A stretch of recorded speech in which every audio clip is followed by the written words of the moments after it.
Let's talk about new perspectives on our child's resistance. I recently worked with a mom who brought her son to a new group program. It was structured, well-reviewed, had parent support, and on paper, it looked like a perfect opportunity. But the second they got there, her child froze in the doorway and said, "No, no, no." The mom assumed it was resistance, fear, anxiety, inflexibility, which was fair. She had seen that reaction so many times before, so she gently pushed. Also fair. He pushed back harder. The more she tried to coax him forward, the more distressed he became. Eventually, they left. She felt like she had failed, but later realized he wasn't dysregulated.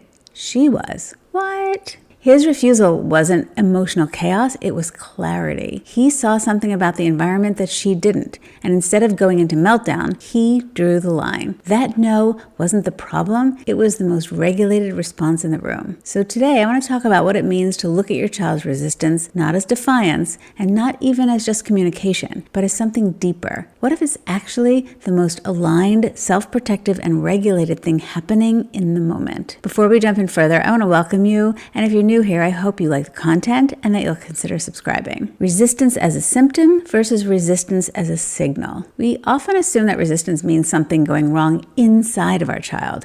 They're overwhelmed, anxious, behind in skills, and sometimes that's true, but what if at other times resistance is a sign that something is off around them, that the expectation, the environment, or even our approach doesn't align with what they're ready for. And in those moments, their no isn't defiance, it's a boundary. It's their nervous system telling us, this doesn't feel right. Let's break it down. Sometimes resistance is a symptom, a cry for help, a sign they need more support. Other times, it's wisdom, their nervous system doing exactly what it's supposed to do. Here's what that distinction might look like. Resistance as a symptom might look like a child at a birthday party having a meltdown, refusing to continue to participate because they're overstimulated. Resistance as wisdom might be their refusal to go in the first place.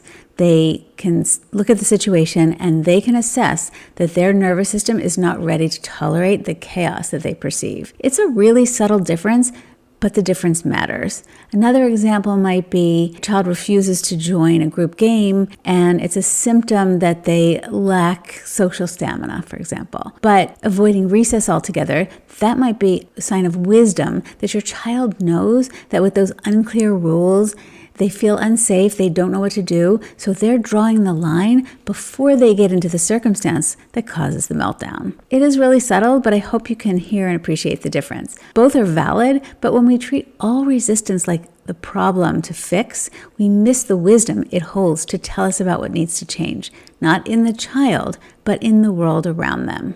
And here's why it matters for growth. Resistance often shows us where a child is meeting up against a limit, not because they're incapable, but because the current conditions are mismatched for their ability. And if we want our kids to build skills, they can't be in a state of constant failure or threat. They don't just magically adapt one day. They go through carefully introduced experiences that are just one step beyond what they can currently do. And that's what your child's resistance helps you find, the edge, not the cliff. Next time your child resists, you might want to ask yourself, what might they be protecting? What feels unworkable to them that I haven't noticed yet? Could this no be the most emotionally aligned response in the moment? Because if we only treat resistance as something to overcome, we might miss the truth inside of it. Now, again, it doesn't mean that our children don't need some gentle encouragement and persuasion. Sometimes that is all they need. Sometimes we know that a circumstance is something they can handle, or at least is worth trying. So I'm not arguing against gentle persuasion.